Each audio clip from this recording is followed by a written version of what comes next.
Hello, my name is Tang Ming Hayden, and welcome to a day into my scroll. It usually starts as something simple. I open social media just to relax, to take a short break, or to pass time. At first, I tell myself I'm just scrolling. But after a few minutes, I start noticing other people's posts, their stories, and their feed. Someone is traveling. Someone is posting achievements. Someone looks confident. Someone seems productive. Someone looks like they are living a more exciting life. A more exciting life than I could ever imagine. Then, without realizing it, I started to compare. I start thinking to myself, why does everyone look like they're doing better than me? And that was when I realized that maybe I was not just using social media for entertainment. Sometimes I was using it as a mirror to judge my own life. For me, social media has become such a normal part of my daily routine that sometimes I do not even realize how much it affects the way I see myself. In this reflective video, I will explore how social media has affected my self-perception through social comparison. More specifically, I will reflect on how seeing other people's curated posts can influence the way I feel, think, and behave. I will look at both the positive and negative effects of social media comparison. Because comparison is not always harmful. Sometimes it can inspire me, motivate me, or expose me to new goals. However, it can also make me feel pressured, insecure, or behind in life, especially when I compare my everyday reality with someone else's highlight reel.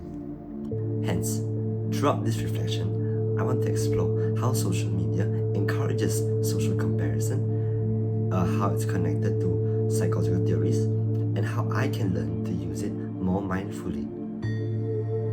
Based on the literature, social media is not always negative.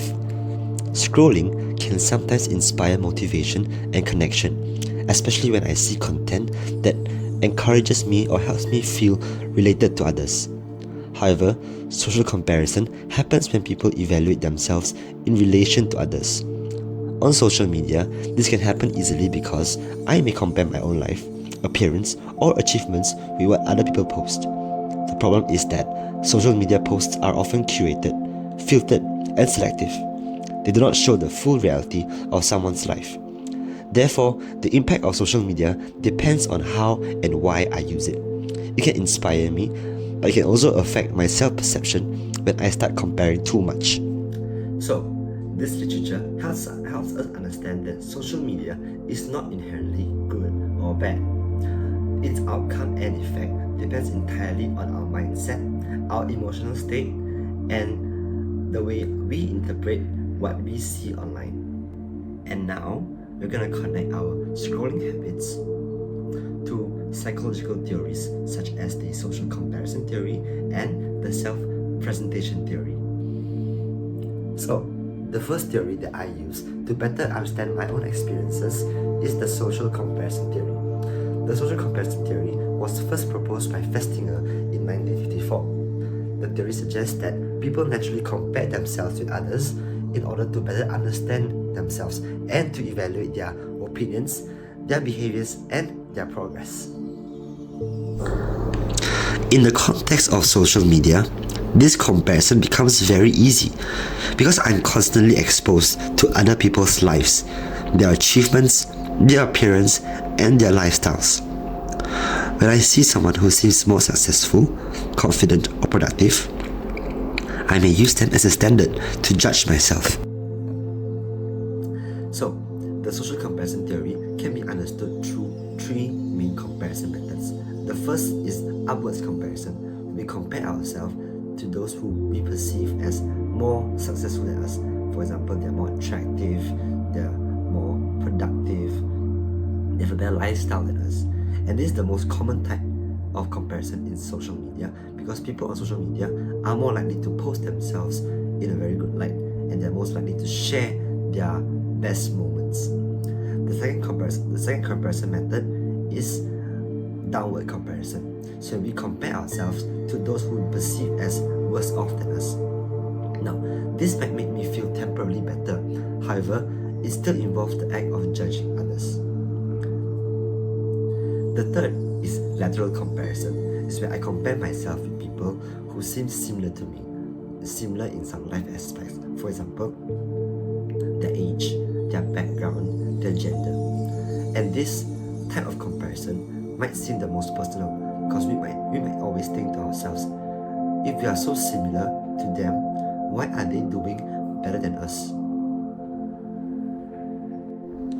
On social media, comparison becomes even stronger because the platforms are designed to keep people engaged.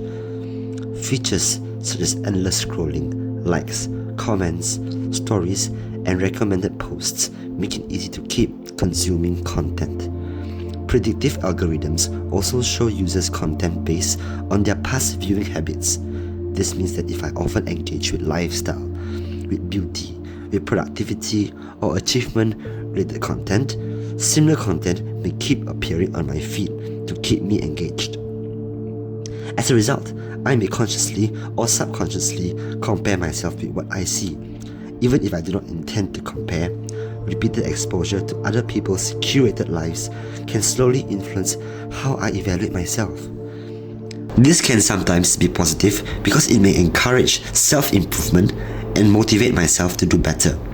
However, it can also lead to negative outcomes when I start feeling that I'm not good enough or that I'm falling behind. But to fully understand the concept of social comparison, we must also consider how people present themselves online. So the second theory I use is the self-presentation theory by Goffman. It explains how people try to control and shape the impressions others have of them. On social media, this happens when people choose what to post, how they edit their photos, how they write captions, and decide which parts of their life to show. This is also called impression management. People may post achievements, attractive photos, or happy moments to create a favorable impression. This does not mean they are fake, but it means social media often shows a selected version of reality. Online self-presentation can also create pressure because people may wonder whether others will approve of their posts. This can lead to seeking approval through likes, comments, views, or reactions. So, to better understand my own personal experiences, I'll be using the ABC model. So, A stands for affect. It refers to how social media makes me feel. B stands for behavioral. It explains how I feel after using social media. And C stands for cognition. It explains how seeing other people's posts makes me think. Effectively, social comparison can make me feel insecure, pressured, or like I'm falling behind. Behaviorally, I may continue scrolling even if the content makes me compare more, creating a cycle of checking and comparing. Cognitively, I may start thinking that I'm not doing enough or that others are progressing faster than me. Although I know social media posts are selective, they can still feel real emotional. And this shows that the issue is not just social media itself, but my habit of comparing myself with what I see online. Based on my reflection, I do not think that the solution is to stop using social media completely. Social media is still important for learning, for inspiration, for entertainment and connection. However, I need to learn how to start using it more mindfully, especially after I see how it affects myself internally. One strategy is to follow content that feels realistic, educational, or meaningful. And I can also check my emotional state before scrolling and ask myself, am I using this to relax or to seek reassurance? Moving forward, I want to set small boundaries, such as limiting scrolling time and taking breaks when comparison thoughts appear.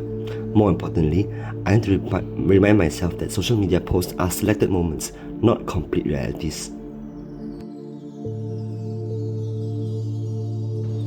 So, through the social comparison theory, I learned why I compare myself to others. And through the self-presentation theory, I learned why these comparisons may seem a little unfair. The key lesson is that I should not compare my reality with what other people show. And the goal is not to stop using technology, but to stop it from defining my self-worth. Goodbye and thank you.